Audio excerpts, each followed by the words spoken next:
present and be open to creating this experience together. I will speak and listen with truth and love, agreeing or disagreeing with respect and kindness. That is us, that's CCL. We are all-inclusive, nonpartisan, and we do not pretend to think that this is easy, and it certainly hasn't been easy in the last 4 years, and we're hoping that things will begin to get a little bit better, and in the sense of working together. So let's go to the announcements screen. There's several things happening in the next few weeks, particularly in the first part of December, and there's always all those other kinds of webinars out there, and we just sort of focused on the things that were most pertinent to our area. So I'm going to go by date. So the first one in the left-hand corner is December 2nd. It's the Ann Arbor CCL chapter, and there is also a chapter at U of M CCL. They're putting on a wonderful webinar of near term to net zero, a new approach to carbon prices. And the speaker is Alexander Barron from Smith College. So that's December 2nd. Next one is December 3rd. Environmental sustainable investment. This is what the Holland chapter is doing.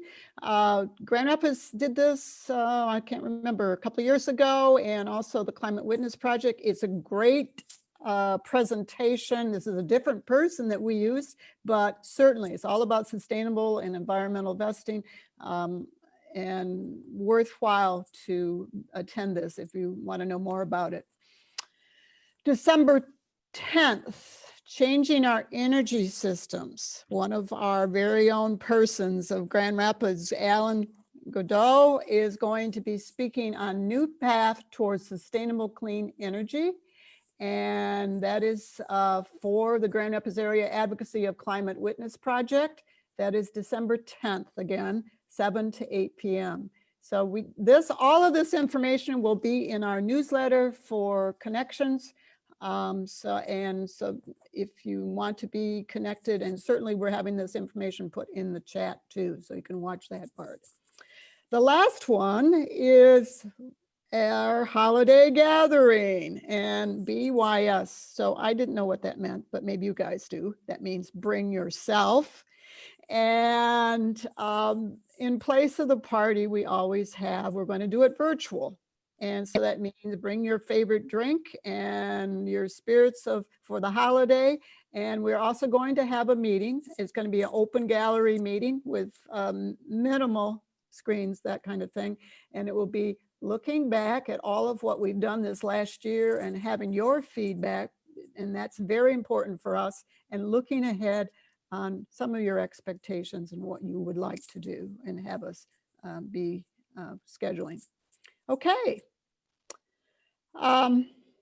We wanted to give you an opportunity to kind of ask any questions or make some comments if there was anything that has come up that you want to announce or feel that's important. So in the next couple of minutes, you certainly feel free to make some comments. You all have been muted on a holistic basis. All you have to do is kind of either unmute yourself and if you want to speak, or raise your hand. Doesn't make any difference. However you do it, it's fine. So any questions at all from anyone in regards to what's happening, or comments? David. I have a concern. I read editorials and columns in the New York Times and other places.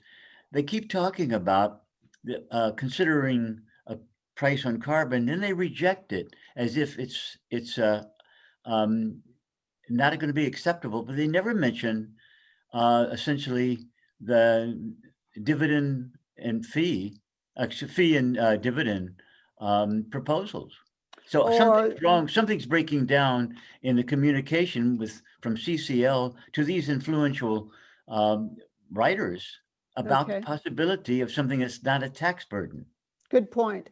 So you're talking about the legislation that's already still in Yeah. still in the House, HR But 763. somehow the media is not getting this. Okay, yeah, and I think that certainly I would encourage you to make some comments on the national site in which Okay. you can, either on the blog aspect or any of the other ones. Go in, and you can even send an email to Danny Richter, our Okay. top guy. I mean, our top guy for lobbying. Yeah. And I would definitely do that, David. Yes, I'll do those with specific cases, with links to articles that we'll let them follow up with columnists and others. Sure, sure. Yeah. And okay, anything else? Yeah, Elaine is here. Maybe I could ask him to give us a 15-second context or half-minute context as to 10th of December. You want to say anything, Elaine? You got to unmute yourself. That's There you go. okay. But I have nothing very special to say. A flyer will be issued probably within a couple of days. I think it's almost ready. It goes. That will be a presentation that goes a little further to what I've already been done in Grand Haven or with the CCL Grand Rapids.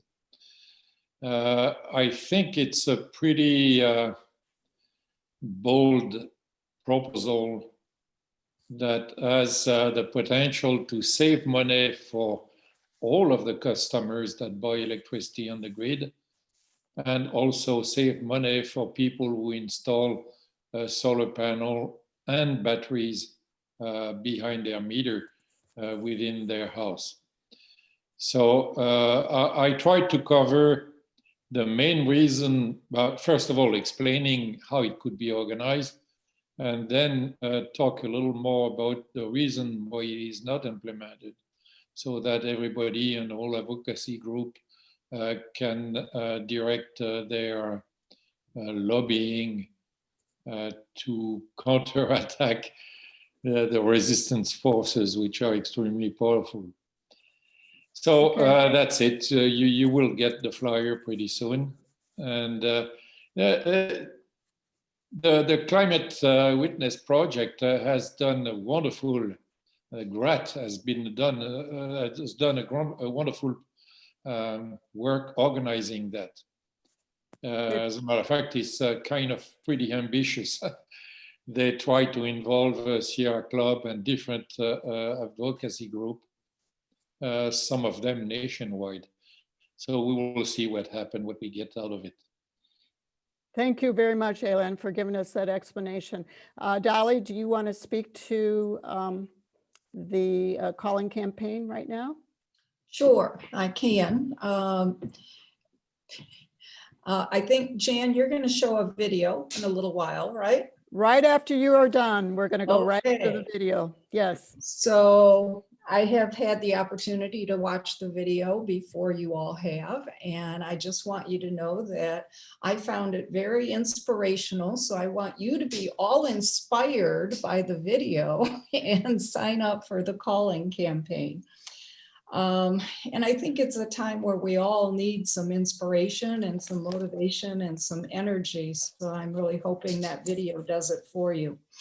It's been a hard year in all kinds of ways. And it's been a hard year for District 3 calling campaign too. And I think there are a bunch of things that have come together. Some of it was that we kept on switching from Grand Canyon campaign to another one to this, that, and then we would go on pause because of the COVID thing. And basically what I'm feeling is we're starting all over again. We have about 7 people who are regularly making phone calls.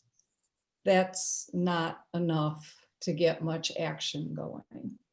And what I really want to see happen is January 3, when Peter Meyer comes on board, is for his office to be getting multiple phone calls every single day in January about climate change and HR 763. I think he's going to be open in a way because he's new and will be paying attention in a way that some people who've been around for a while may not be. So I really want to get a bunch of people. I want to use this time between now and January 3 to get a bunch of people making calls again and recruiting new people and doing all of that. So there is a link in the chat to the calling campaign. If you haven't already signed up, I'd really love for you to do it. It will take you less than 2 minutes to sign up. And what happens is you will receive a text or an email once a month that says, hey, it's your time to make your phone call. And it literally takes you 5 minutes or less to make the phone call. There's a script, the phone number is right there. Then you click the number, the little click thing that says I called. I know in some ways it feels like you're just doing this thing and does it really make a difference? I think it does. They have to keep track of every single phone call and email and letter they receive. So if they get enough, it makes them pay attention, at least to know that their constituents are saying, we want you to pay attention. And so I loved the name Grand Canyon Campaign. I know some people didn't quite understand why it was called that, but the subtext was, it's like the Grand River, the canyon, drop of water. You wear the canyon away. Well, that's what we're going to do with Peter Meyer. He supports some environmental things like green energy, renewable energy. We want him to support 763 too. And that's what we're going to be working on starting January 3. If you have any questions, you can ask me now. Or my email is in the chat line too, and I'd be real happy to respond to any questions you have. I just want to make a comment that the Grand Haven and Holland chapters have been doing a great job in, even though you may not be meeting or you might be together, but you're making the calls, and certainly it does have an impression. So not only District 3, but District 2. And we've got some District 2 people right on the page here that are Grand Rapids people. So that applies to you too in the same way. The calling campaign is national. It's in every district, okay? So I just want to clarify that part too. All right, so we are going to move into showing a video. Some of you might have seen this in other ways, but I thought it was a good upper and something we need right now. So I let Chris take over.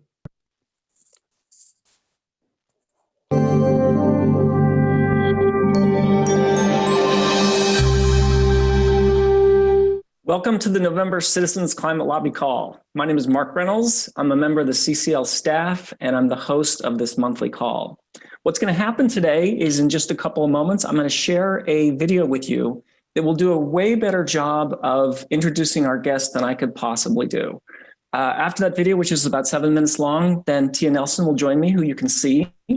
We're very, very excited to have her, and thank you for making yourself available, Tia. After that, I want to talk a little bit about our upcoming December conference, go over some of the remarkable things that happened since last month's call, and then talk about what we're going to be doing. So without further ado, Ricky, if you could please share our video.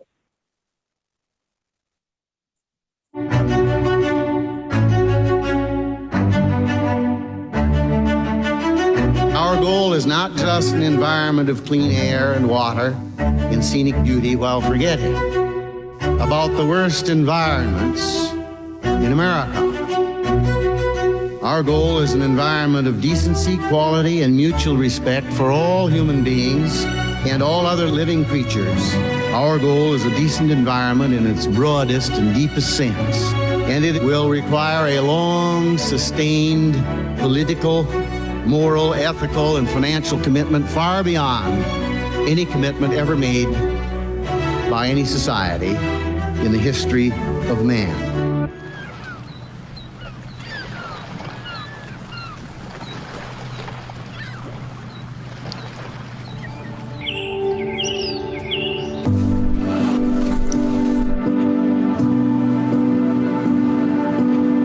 My name is Tia Nelson. I am the daughter of Gaylord Nelson, the founder of Earth Day. My father was an extraordinary dad. He was an extraordinary leader.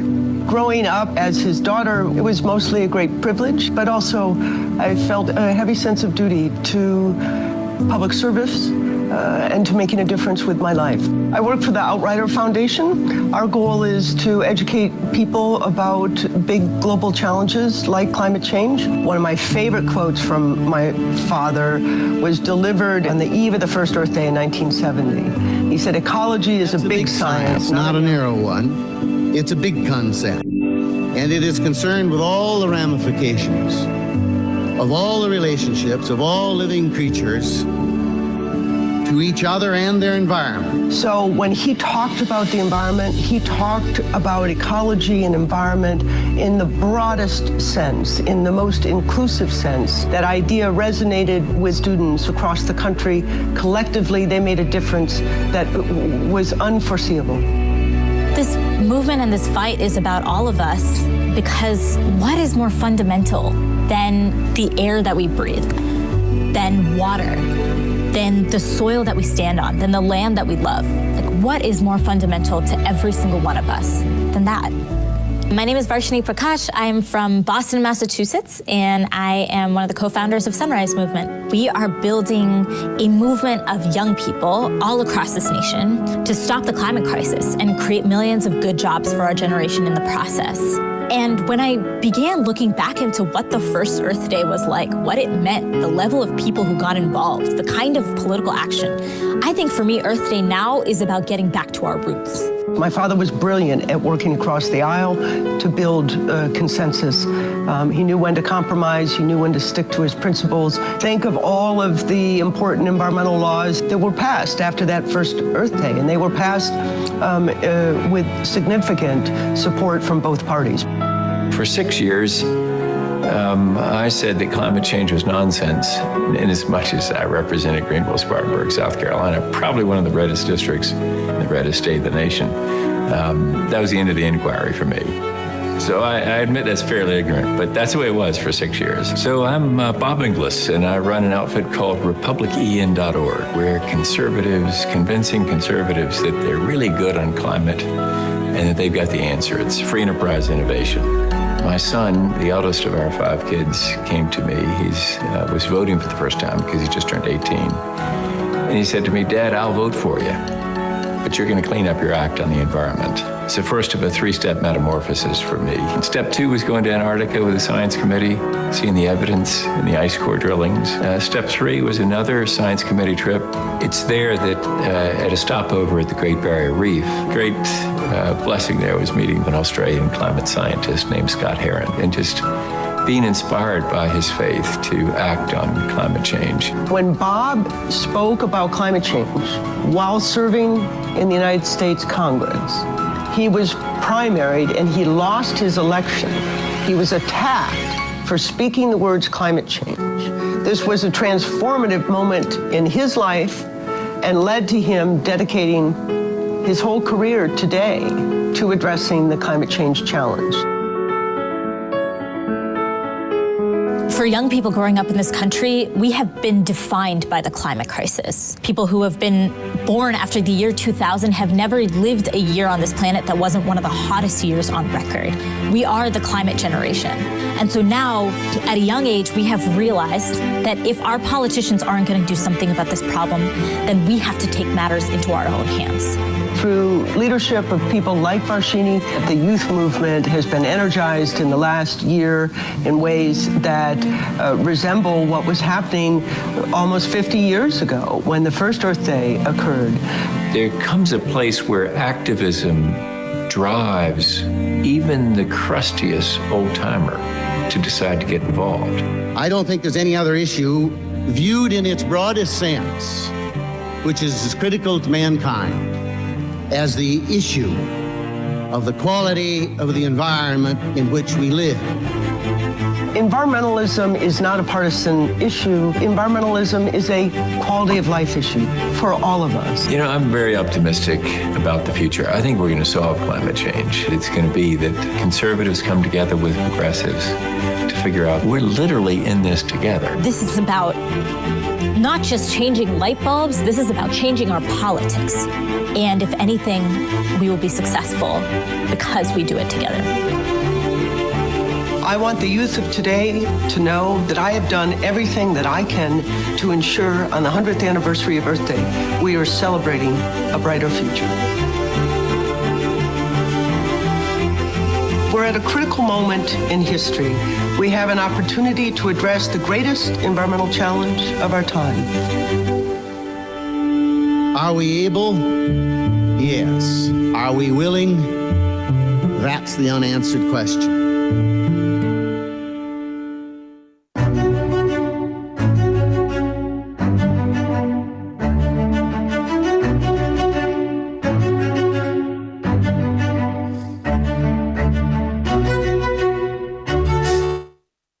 Great. Tia Nelson, we are so delighted to have you here.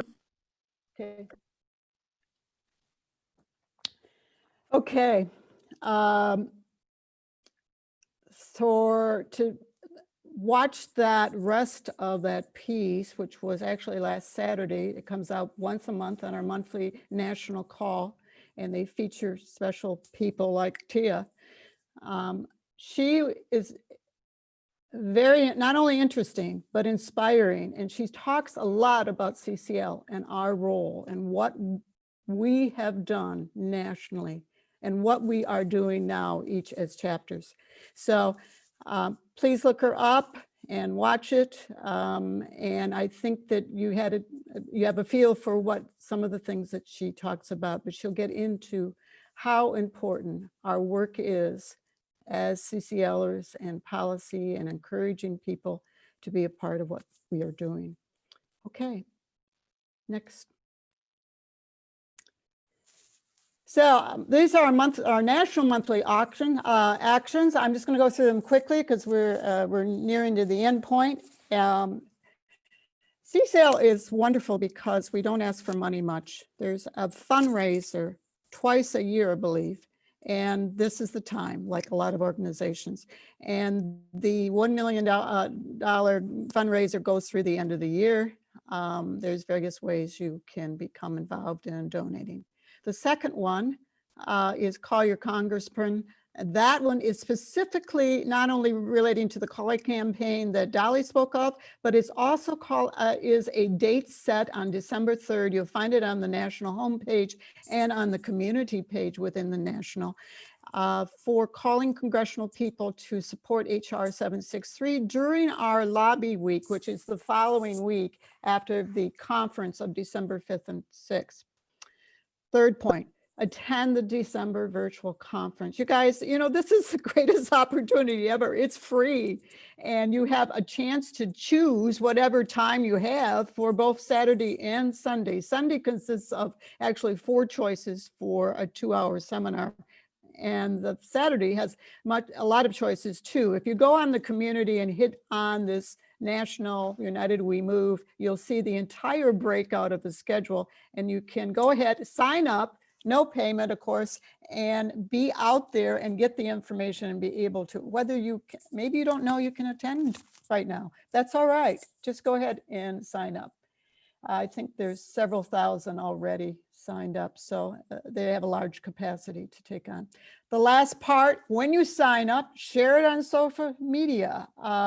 They were pushing this at a national level because that is the route right now that people pay attention to. So if you're a Twitter member, or share it there or wherever. So those are the actions. All right, that's basically with our announcements, and I'm going to hand the baton over to David, and with a big thank you for both David and Mindy making this contact with Sprout and setting this up. We're looking forward to this. So David, you're on. Oh, you got to mute yourself. I mean, unmute yourself. I will mute myself. I got it. You got it. Okay. Okay, just a second. Now I've got to find where I'm going to. Okay, excuse me for the delay. I had a very delightful encounter with Sprout a couple of months ago with Mindy. We went and sat in a park and had a nice conversation. And I'm very much looking forward to seeing what she does tonight. I have no idea what she's going to do tonight, but she did offer, they did give me a brief bio here that I'm going to read so that you have an idea who we're talking about.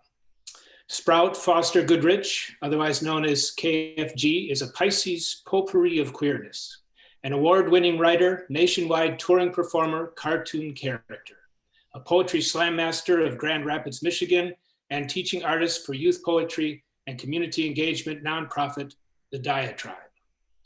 They are premiering a new branch of the nonprofit's radical work with students this fall, a collaboration with the Lower Grand Rapids Organization of Watersheds, highlighting environmental justice. I'd very much like to hear an update on that, if that has gone forward or not. And without further ado, I will hand it over to Sprout. Thank you for joining us, Sprout. Yeah, thank you for having me. Thank you for the introduction too. I forgot that I gave you a biography. Yeah, that pretty much covers a lot of it. Hello, I'm super happy to be here today. It was great meeting with David and Mindy a couple of months ago and hearing about the work that you all have been doing and the efforts that you're putting forward to extend your reach and connect with different sorts of communities, and the work that I do individually and with this nonprofit that is right up my alley. Connecting with people is super important whenever, whatever your mission is, making sure that you're serving as many people as possible. So I have some presentation things to put up. I feel more put together when I have a slideshow. They've been just fun for me lately. I'm also going to school, so it's become a creative outlet in the middle of doing a lot of brain work. Let me try presenting my screen. Okay. There we go. Is that working? Not yet. Not yet. Nope, not yet. I'm also hearing somebody tapping on a keyboard, I believe. Not me. I don't know. Let's see. Share my screen. Okay, there we go. Very nice. Let me get this started. Yeah, so like David said, my name is Sprout Foster Goodrich. I also go by KFG. My pronouns are they, them. I have been writing and performing for quite some time. I'm originally from Kalamazoo and moved to Grand Rapids about 4 or 5 years ago because of a group of poets that I had met who not only were actively out in the community, performing to the community, but using poetry as a tool to action, to create change instead of just talking about it. It's all well and good to be able to verbalize and point out where issues are. Personally, I was too much of an anxious person to just sit by while other people did things. So moving to Grand Rapids was really a large catalyst in my creative life and as an activist of sorts as well. I've been coaching the Grand Rapids Slam team. So poetry slams are competitions to send poets to regional and national stages to connect with people from all over the country. And a lot of these poets are using their art to also create social change. And it's super wonderful to be able to connect with artists from all over the place on a creative sense, but to find solidarity in states all over the place. So if there is something that you're really passionate about, for myself, it's education and well, just about everything. We'll say that. I throw my hat into all rings. And that's really how I got started in doing activism as well. I just cared about everything. I found myself really overwhelmed when it came to environmentalism, because it just felt so daunting and so depressing. And you know, at the time, I don't feel great about my my aversion to it. However, I feel that the path that I took to come back to it was absolutely necessary. Yeah, I included some silly things about me. I love dancing. I love going outside, rolling around in the dirt. I feel like the Pisces aspect is very important to why I ended up being involved in the water activism work that I've been a part of. That's kind of how I've gotten wrangled into everything. I talked about being a water sign enough, and people say, "Oh, you care about water, I see." And I'm like, yes, I feel that I connect to water. And I didn't personally see the direct connection to like, oh, well, this is something that you could be actively working for. But if I feel personal connection to the environment, that means that I'm seeing myself in it, which I think is a really important part of the work that I do. Oh yeah, I did that because I thought it would be funny. That's me. So like I said, poetry, I think, can be presented in a way that is inaccessible, in a similar way that environmentalism can be. We think about the origins with Roosevelt and the national parks.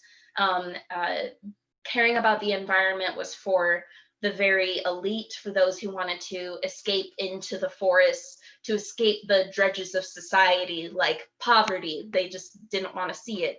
Not everybody grows up being able to you know, walk even a quarter of a mile to be near a body of water, to be in the woods.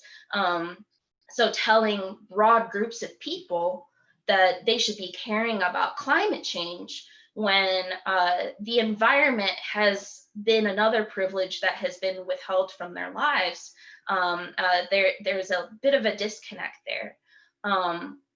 So for myself, I really found how poetry could be used as this tool to provoke other people to action and to hold myself accountable to committing to these social changes instead of just talking about them. There is a national organization called Split This Rock. And I went to they have a festival every 2 years in DC. I feel like this is something that is right up y'all's alley. You would love it, especially if you're a writer of any kind. They have workshops for an entire weekend on writing, but also how that meeting of poetry and social justice and climate justice and all of these things, and is this full weekend of so many diverse people coming from different backgrounds, and things just clicked there in a way that it hadn't before. That like, okay, this is, it makes sense that I've had this urge. There's an entire organization who is bringing together people to foster this kind of change. And they also do a lot of work with youth.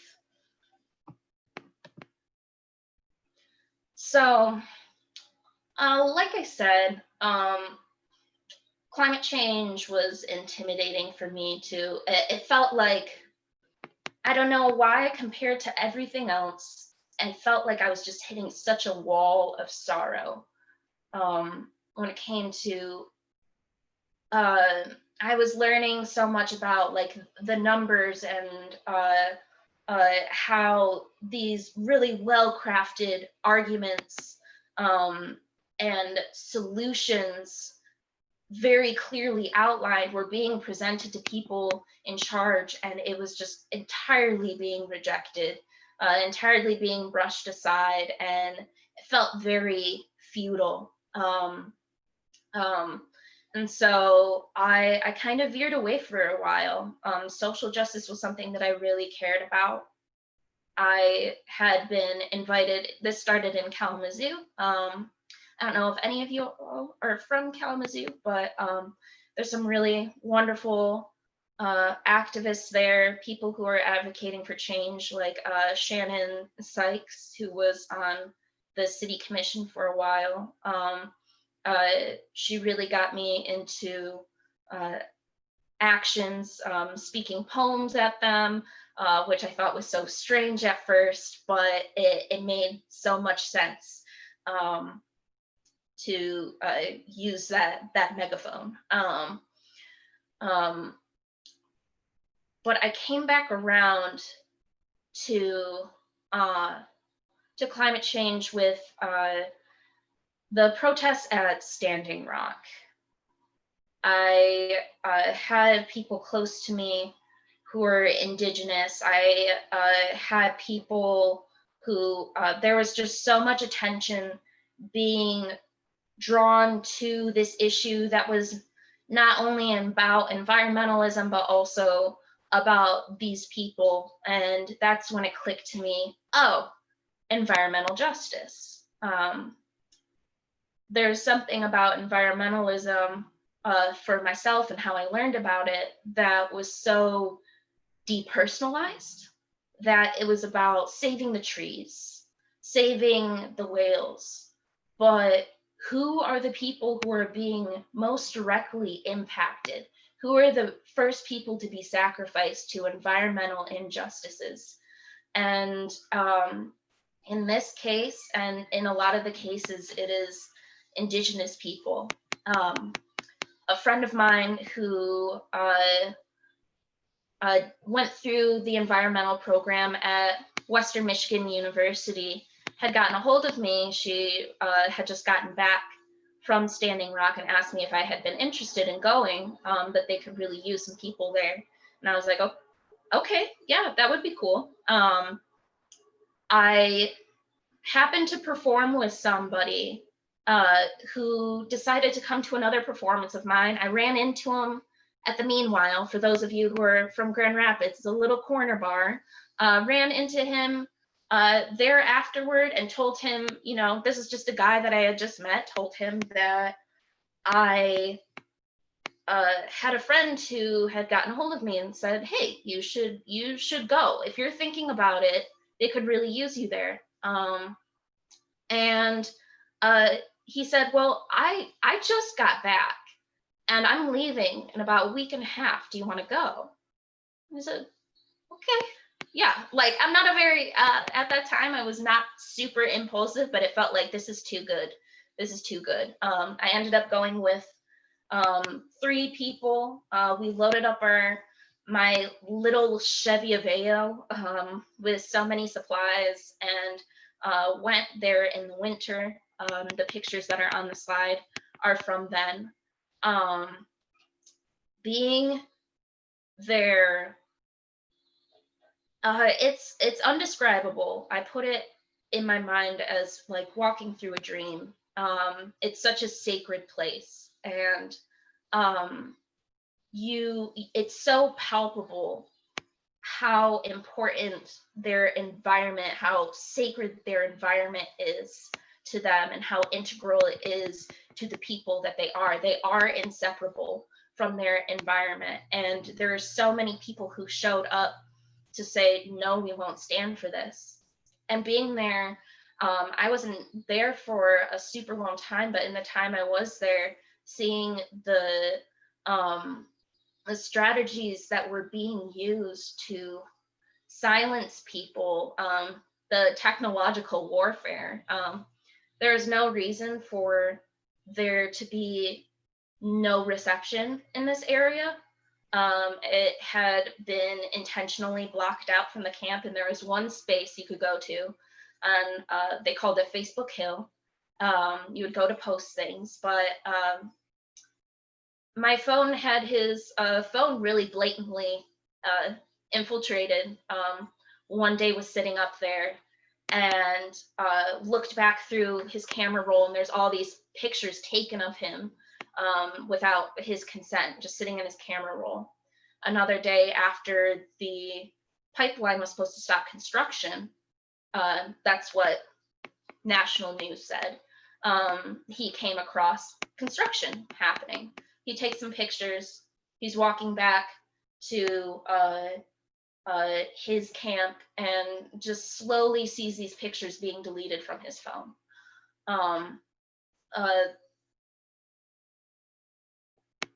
It is incredibly, I won't say overwhelming, but incredibly eye-opening to see from the perspective of those who have always been the first to receive the brunt of climate change. The plans had originally been to go through Bismarck, which was a few miles north. And Bismarck said, no, we don't want that. Their population is 92.5% white. And so they decided this would be a good place. Standing Rock would be better. The people of Bismarck were like, oh, no, like, we were able to say no, and that was heard, but it wasn't legit here. So many laws were being broken. Yeah, I could talk about it for forever. I really felt that fire light to see how all of these things I have cared about over the years could be brought together. So that led me to this program that I have been teaching, that David was saying at the beginning of this. I had gotten an email from somebody saying, hey, this person is looking for somebody to write about environmental things or something like that, somebody who cares about water. You write about water a lot, like, go ahead, sure. It didn't, like I said, I like to use water as a metaphor. I feel very related to it. And I'm just like, oh, well, yeah, I've always cared about, the environment, but it's not something that I've talked about super widely. I start to have meetings with Eileen from the Lower Grand River Organization of Watersheds. I had no idea what a watershed was, and very quickly learned, very thorough person, incredible human being. And over the course of about a year and a half, compiled all this information from my own research, statistics that she gave me, my friend Laura, who did so much amazing work putting together an environmental justice panel at Western about 2 or 3 years ago. Sifted through all this information, and it turned into a 6-week program.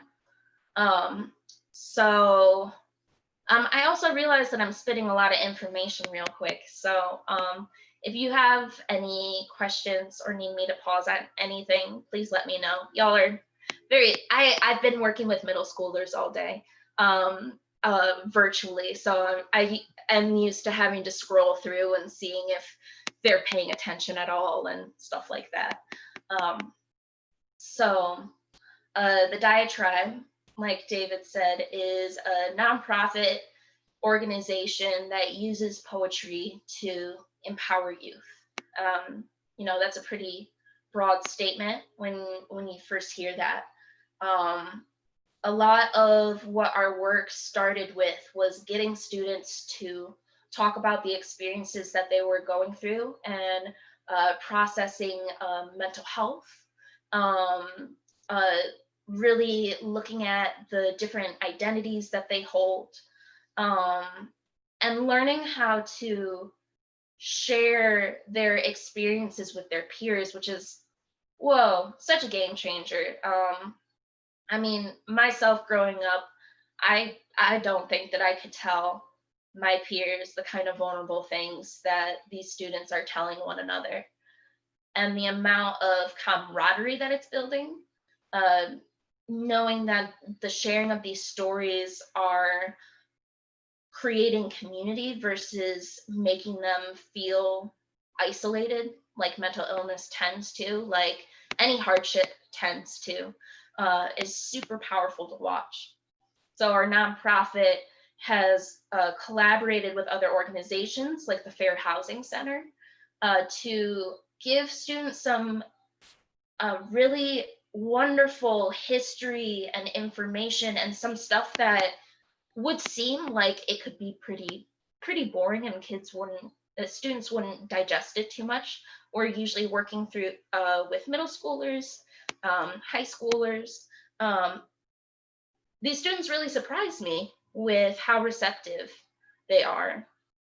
And I think with the spin that the Diatribe brings, that we are non-conventional artists, non-conventional teachers.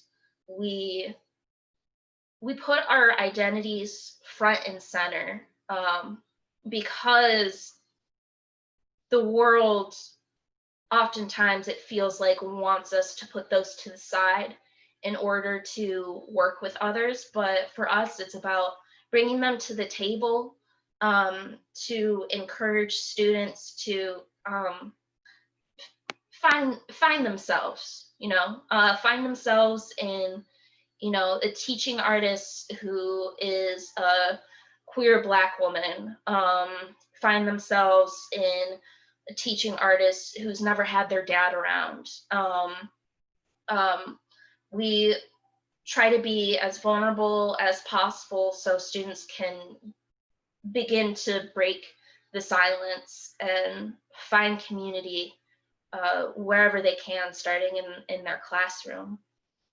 So with this program, a lot of it was, looking at charts and stuff like that. And I thought, okay, how are we going to get kids to care about this? As I was researching for this program, the more and more I found my connection to it, that I saw how it's always been about people and how our identities had to be a part of this conversation as well. Working in different schools is like, depending on where they are, upriver or downriver, you see different socioeconomic statuses that are happening. You see these patterns, you see how all of these people are interconnected. And that's really how the water program, We Are Water, came to form. It was all around the interconnectedness from the individual to the environment to the individual, one person to another, communities to another, drawing all these strings.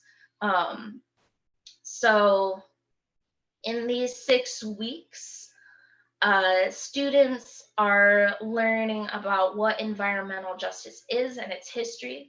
And I find that super important for especially students of color to see themselves in the fight for protecting the environment, because oftentimes, you know, we've been shown primarily white people doing it.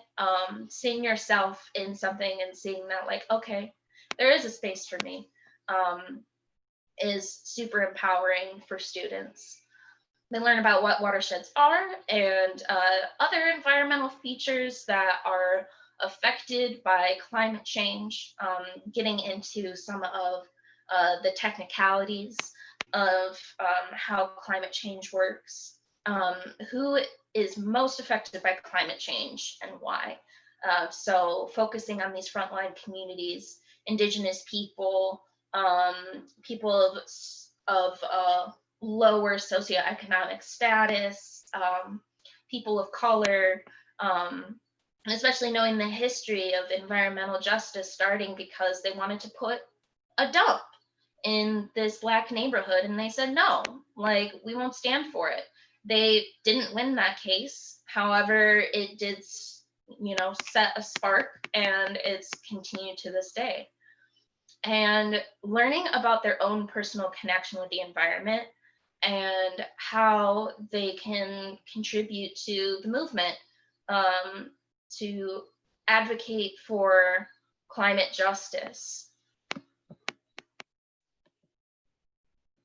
So I think that poetry, writing poetry, reading poetry is really a tool that can be used in a lot of different ways. I think a lot of us growing up learned poetry as like roses are red, violets are blue, Shel Silverstein, Edgar Allan Poe, like, oh gosh, who is he? Robert Frost, who writes, you know, 30-page poems that you fall asleep through.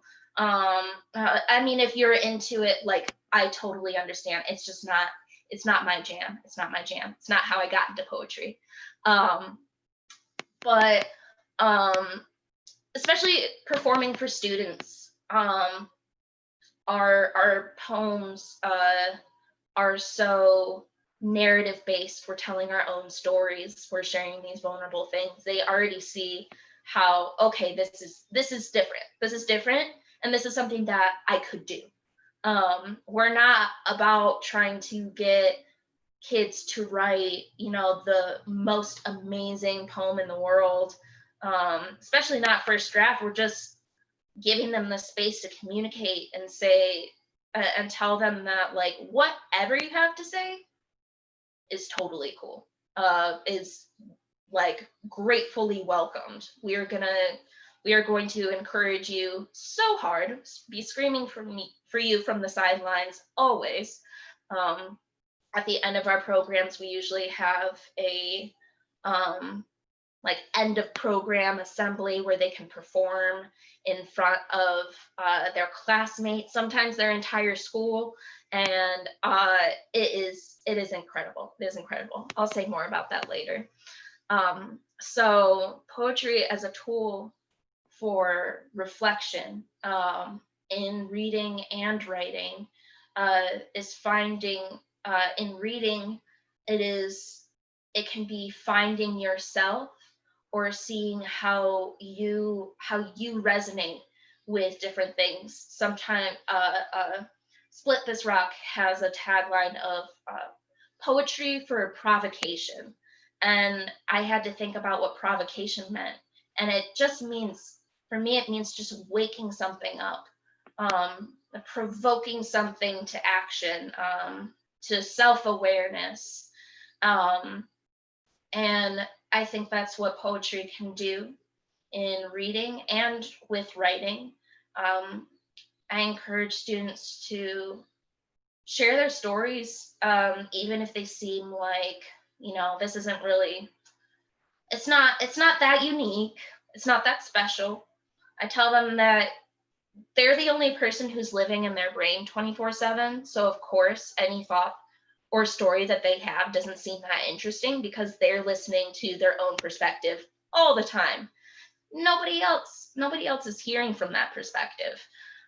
So the things that you have to share, at the very least, even if you think it's not unique, will make somebody else feel less alone, and maybe make you feel less alone finding your community.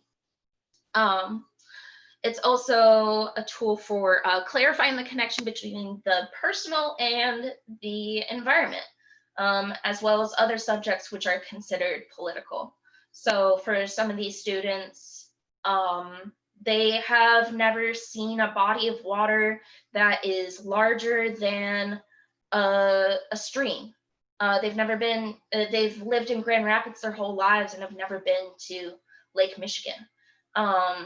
And it is wild for myself personally because going to the lake was such a big part of my growing up.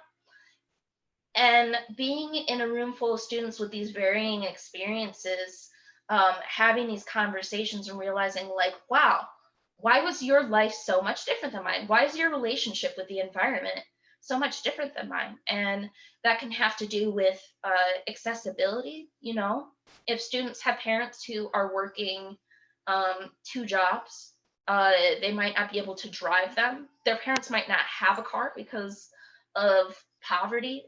So there's no shuttle that's going to take them all the way to the lake.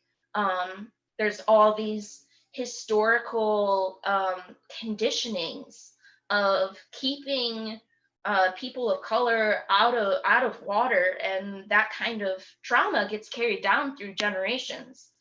Sometimes these students don't know why they've never learned to swim, but we provide different kinds of material for students to have those kind of moments of reflection and see like, hey, I never really put those pieces together, but it makes a lot of sense.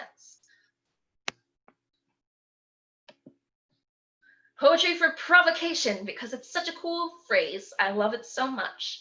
Like I said earlier, usually at the end of our programs, we do these incredible assemblies. And we'll bring in like a professional photographer or videographer. So these students who are performing in front of people for the first time can feel like they are just so cool. They are so cool, getting like the star treatment. And really throughout this whole program, we're telling them how important what they have to say is. And that's something that I want to extend to any adult even who wants to write, that what they have to say should is not a word that I like. I encourage to express. Learning about yourself and learning your voice and accepting how that is expressed in any moment without cutting yourself down that like, this isn't interesting enough, this isn't whatever, I misspelled this word, da da da da da. Like there's a lot of things that keep us from just accepting how we feel in a moment, or accepting how we think, how a thought comes in a moment. So we are telling these students that their voices matter for themselves, for the people immediately in their community. Also in these lines of justice and climate justice, in advocating for fair housing. With the fair housing program, some of these students have performed in front of people in power in politics with these poems that they've written from the things that they've learned about the fair housing movement, about injustices that happen in the city as well. And the city of Grand Rapids loves youth work. They really do. People all over the place really want to hear from young people. How much they take them seriously, I think varies. But giving students these routes for action, that like, okay, you've sat with this information, you've crafted these words, you've built up your confidence to know that what you have to say matters. Now we're going to lead you to different paths to make this change happen. And you're not going to be doing it alone. And last part I have is poetry for empathy.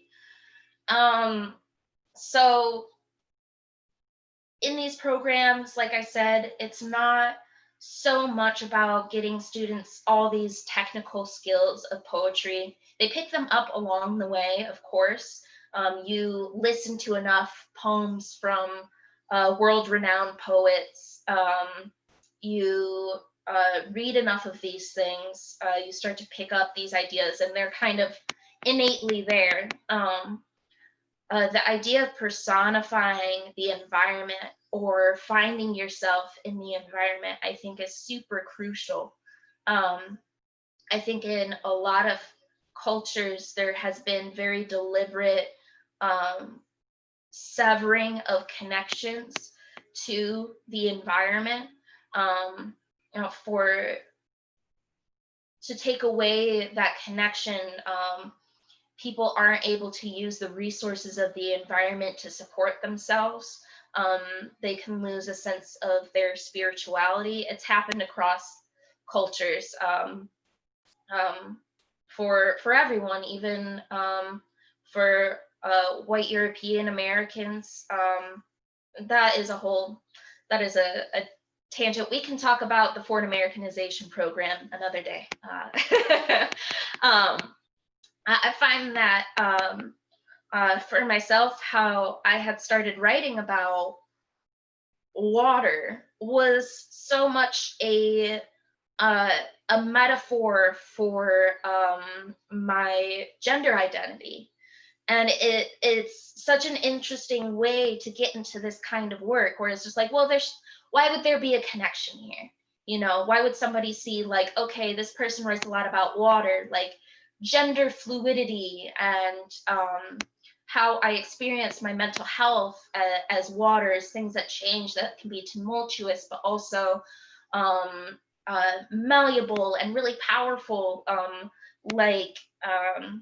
I think Dolly was saying earlier, like the Grand Canyon Project, the idea of working away at something, it's persistent. It's persistent. If you can see yourself in the environment in any way, for me, with my gender, with mental health, it makes you more curious about what other connections are there.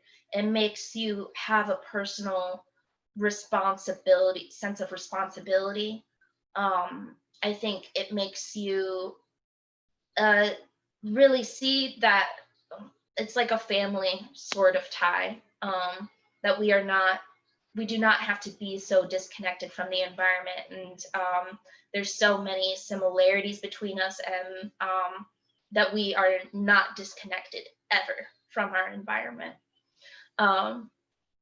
Hearing and processing the narratives of those most impacted by climate change.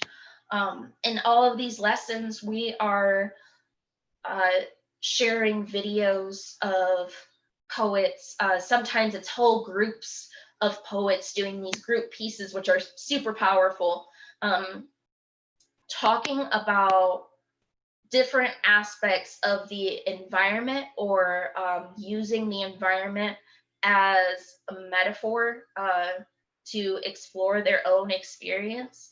And it can be really challenging for some students, I believe. I see the challenge, and I see them accept the challenge to hear about these struggles that other people have gone through that they have not, or hearing challenges that they have also faced and didn't have the words for. Especially these poems are very emotional. My favorite poem of the whole program is called Osmosis by Jonathan Mendoza. And they are an incredible poet and use this biological term to talk about immigration. I believe they're El Salvadorian, and this main character is related to, in this poem, is related to water as it moves through these processes, as it goes where it is drawn to go because of the laws of nature. This person moving across the border to be with their husband, to be with family, to find work, and being punished for that, being punished for following these very innate laws that we hold as humans and as beings who exist in our environment.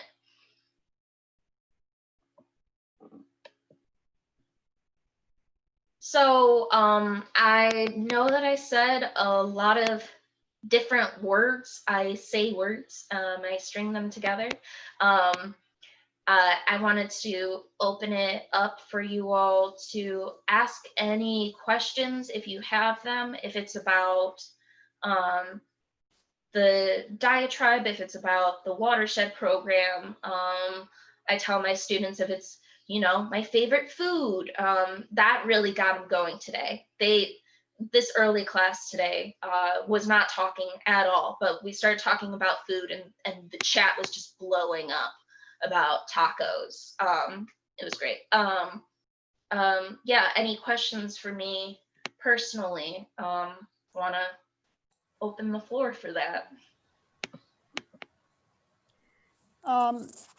We really would love to hear some of your poetry. That was really some part of my expectation that you would be performing for us. Yeah, absolutely. Could you go into that, please? I appreciate it. Absolutely. Wanted to make sure that was, let me stop this share. Okay, here, yeah. I haven't showed my face in a while. Yeah, this piece was performed at Standing Rock. I felt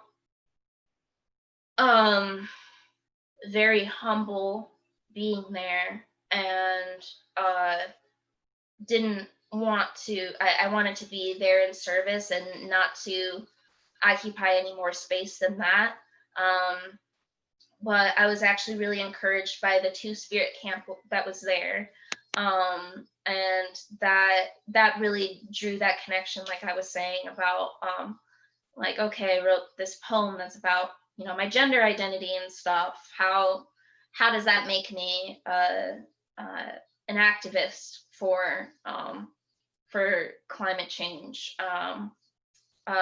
Having that kind of encouragement from the Two-Spirit camp made that connection of how it's all personal. Yeah, let me wet my whistle with water.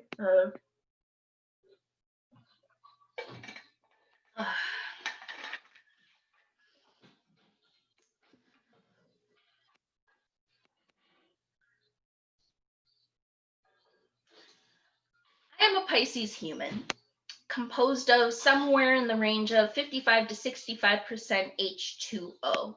So, as you can see, everything about me, including my gender, is fluid.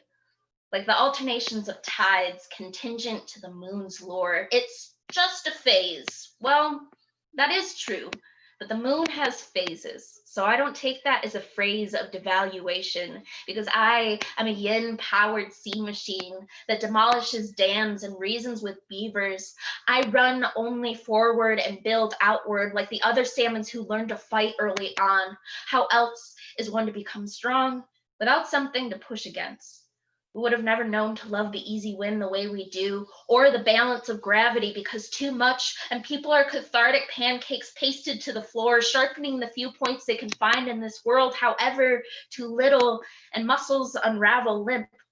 Sometimes I braid the jumble of dusty Christmas lights in my pectorals, and tie it as a tail to a green beacon kite, getting lighter and lifting higher. Muscle strings rapidly unwind this genetically embroidered sweater, like an expanding mouth, like the mouth of a cave opening the cage of a hummingbird that was once taught it was all alone, before turning its beak outward, skyward, raising a quivering question and grabbing answers out of vapid fluff, discovering even clouds are just a looming image. Now a flock of green fists knocks on the glass dome like a dinner bell, calling all to hunger for something better, like a gong swallowing the earth, proclaiming the coming beginning. This is bigger than me. Much bigger than me. This isn't about me anymore. My experiences were just passing through. I am just a conduit for everything that has happened before. I am just a conductor, electric. I sing it. A song is only air cycling, vibrating on a voice, a brilliant voice, a singularity, a view unrepeatable. You see so many things everyone sees, but in a way no one sees. Compiling the pieces to create the bigger picture, maybe that's the point. To offer your eyes, to shake hands until they pool into one, a dozen, 1,000 conversations, to not hold anything back, to not grasp anything too tightly as to lock it down, because fixed is a myth. Lines are hallucinations, a functional fiction to find the street corner where the coffee shop is, where you will meet your friend at 4:15 this afternoon, but not to define what a person is. There is no map to navigate another existence, no key, no drawn cities, no towns named. Names are taken, created, not given, so I will choose the name water. I am my mother's daughter and my father's son. I am so much larger than what can be held in 2 boxes. Cardboard melts when wet. Together, we are bigger than what we were born with, what we were allowed, what we were told we deserved, what we were told we were, our gender, our sex, our family's humiliation, our rank, our rightful fear, our suicides, our murders, our place that we would never get out of that place, but here we are. A tsunami ripping out of our given skins, out of the stifling 1950s kitchens, out of the whipping Bible Belt homes, out of the streets that broke and raised us, out of the arms that held us, but not out of love, to an ocean with no finish. Because we are so deep. We carry so much. We aid the drowning to float, if only to illuminate the surface like hope from the end of the tunnel. We are clear. We are water. Thank you.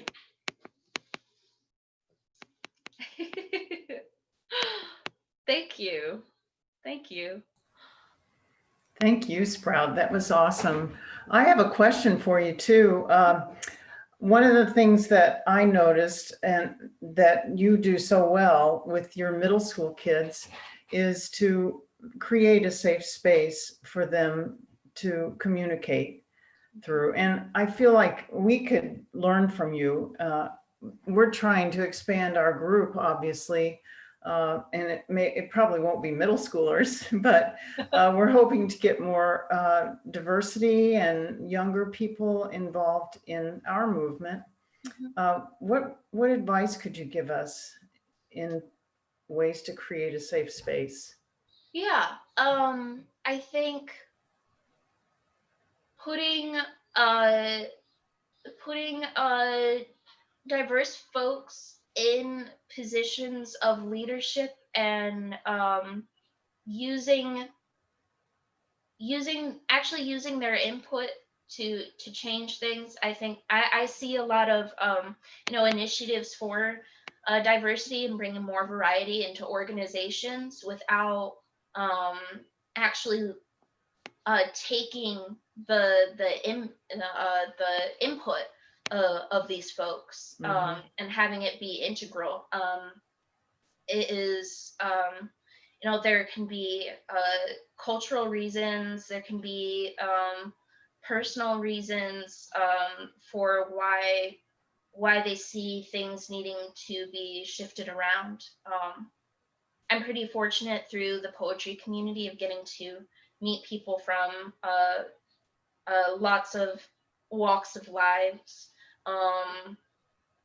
and who care about a lot of different things. I also I feel investing in the movements of people that you do want to welcome into your space. That I think about a couple of years ago, I had put very last minute. I decided I wanted to put together an Indigenous open mic. I felt weird about doing it, being non-Indigenous, but I just felt like, let's do it. And it was a really cool event. Raised a lot of money for the GVSU, their Native American Student Association, and the investment didn't stop there. You know, I went to the event, powwow that they had that it was fundraising for, bought from the artists who were selling merchandise there. They had a flyer that explained the cultural norms of like, don't take pictures of people in their regalia if you didn't ask for consent, things like that. It was really educational. And I think there are opportunities for that. Especially kind of like what I said at the beginning, is like, you know, everyone should care about climate change. And it's just like, okay, but has climate change cared about me? You know, has environmentalism cared about me? And the fact that I do care about this, but also at the same time, I got to worry about like getting food on the table. I worry about food deserts. I worry about these other things in order to just get through a day. So yeah, not very specific answer, but that's my general feeling about it. I appreciate you asking. Yeah. So I think you're telling us that we need to meet people where they are instead of expecting them to come to us. Is that right? Yeah, that's a perfect way of putting it. Yeah. Great. Do we have a procedure for this? Can I talk? Let's see. I don't. If you, I mean. Well, I'm just wondering. I was asking Jan actually. Is there a way to? I mean, is it all right for me to ask a question, or how? Go ahead, David. No, you're fine. Go ahead. Yeah. Well, first of all, your poem was very inspiring. I loved it. Thank you for that. Thank you. And the creation of a safe space and having students or anybody feel comfortable being who they are is a very wonderful, important thing to do. And I'm wondering, is there any follow-up after you've completed your program in the schools? Do you ever see those students again? Is there anything that brings them together again? Is it an ongoing thing that can be continued and built on? Yeah, thanks for asking that. So our programs are ran sometimes during school hours with the English department. Sometimes it's after school hours still at the school. We also have a summer program.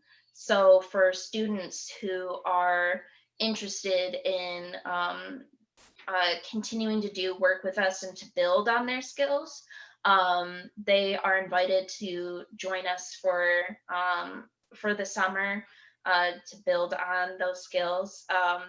We have students who have been with us since 6th grade, and they're graduating high school. We put it out there that they can absolutely stay connected, and a lot of students want to. And a lot of these schools that we start to work with, they see the effects of just bringing in teachers like us to create that kind of safe space to share as super necessary, and do it every year, do it every 2 years. so we end up being back around again, and sometimes like students they won't be in our class, but they'll pop by and they'll be like, oh hey, KFG. So they remember, and we we care, whether or not they're in our classroom. I hope that they, I haven't seen so much of the side of students remaining connected with each other, outside of a workshop that I was teaching at the not the Grand Rapids Library, the other branch. I'm not going to think of it right now. Kent County? Yes, Kent District Library. These students were like, oh my gosh, like I want to, like, I don't want to leave you guys. And so I was just like, emails, come on, y'all. Like, I mean, middle schoolers aren't doing emails that much, but I had an email list going around, and like for students who did want to continue to stay connected with each other. And I don't monitor that or anything like that, so I'm just like, I hope you all are staying connected with each other and still talking and staying inspired. Yeah. Well, one of the reasons that I asked that question is to try to figure out a way that we can just kind of follow a model that you've got to encourage people to work with us. I take to heart very much your first comment in your response to Mindy that, give people, if you're going to ask people to work with you, then you have to give them a place at the table. They have to be able to call the shots, just like everybody else. And I would love to see that happen. I just don't know how to attract people to work with us, or to take over for that matter, because it's really, for myself, I'm 65 and I've got a few more years left. I'm in good health, but I'm not the one that's going to be most impacted by this. And I would love to see young people come in, or we can go out, but however it is, I'd like interaction there that we've had trouble achieving. And it seems like you've really achieved that in your poetry. It's a different thing, because what we do is really quite a bit drier. I mean, lobbying Congress people is not going to be top list of somebody who's in middle school or high school. But if we can figure out a way to make a program of some kind that would attract people who are inclined to take concrete steps, I am very much interested in that. And if I could help, or if I could get your help in strategizing how to do that, I would really appreciate it. I would love any insight that I might have.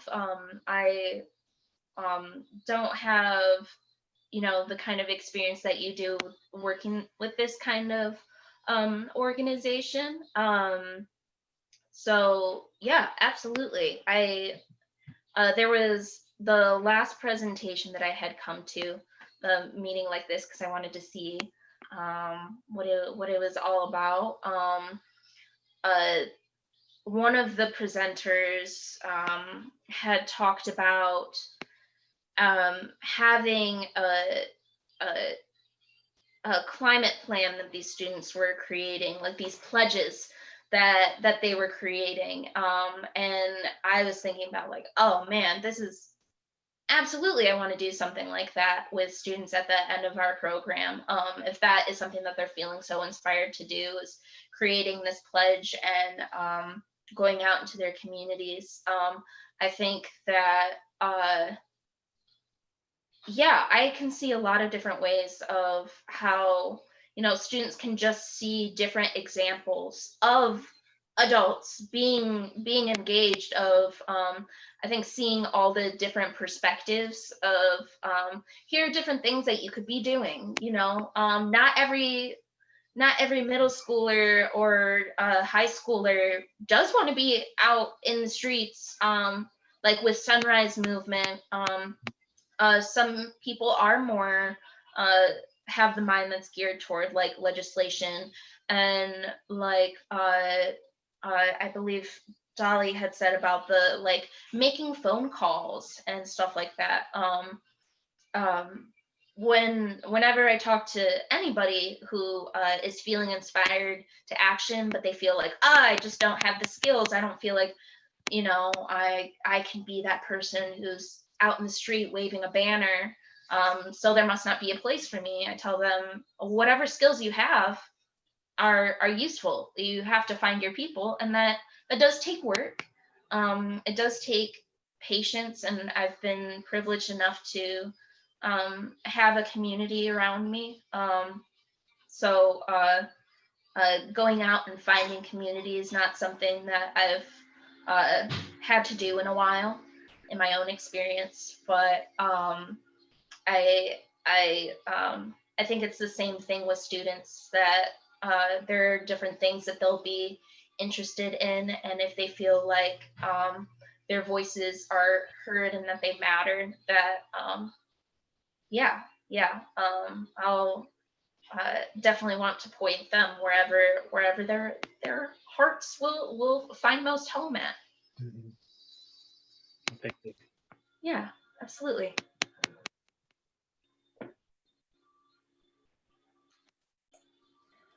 Okay, any other comments? It's 8 o'clock and we have this magic hour that we end on at 8 o'clock. We do appreciate your sharing of your outline and educating us on all of the work you do with the Diatribe and how much you're involved with students and teaching them various ways to express themselves.